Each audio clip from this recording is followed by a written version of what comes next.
So made a trip to Sydney the other week. Picked up some new wheels for the car, pretty cheap, $700. They're BBS LMs. Need a little bit of touching up, but I'm happy for what I got them for.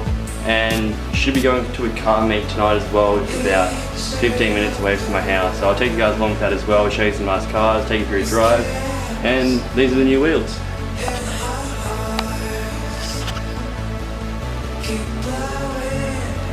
Sorry about the lighting, but you can see they're real scuffed up in the middle here. I'll probably end up getting the BBS caps again for them anyway. But the rears, they're pretty good. They're 17 by 8s and they're 17 by 10s. So should get some nice fitment on the car, look pretty good. Hopefully find some nice tyres to fit in well, stretch them out a bit, and probably need to put about a 5 or a 10 mil space on as well, just for that extra clearance. But so keen to get them on the car and get rid of that disgusting huge gap that's sitting between the front wheel and the fender. But with the wheels as well, I'm going to decide to keep them the original colour like they are now, the gold and the silver around the dish, or I'm going to go full gold over the whole wheel with like a bright red lug nuts and red bolts around the wheel. Are going to look pretty nice in the car as well. Let me know if you think I should keep them the original colour with the gold and the silver, or go full gold with red highlights on the wheels pretty much, with the lug nuts and the bolts around the outside of the rim. So just about to head to the meet now.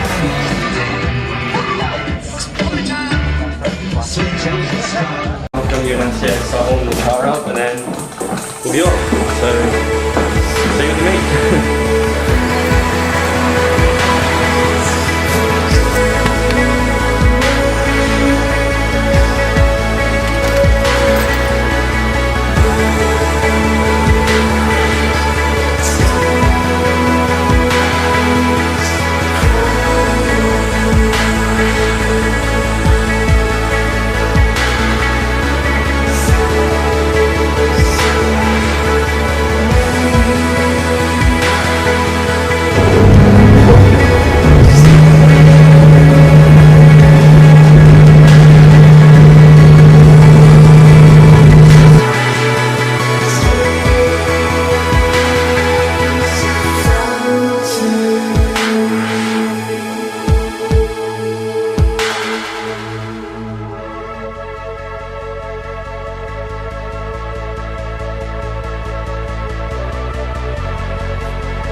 meet now. It was good fun. A lot of muscle cars about, not too many JDM cars, which is a bit unfortunate, but still a good night. If you like the video, give it a thumbs up, comment, subscribe to the channel, and hope to see you guys next time. Cheers.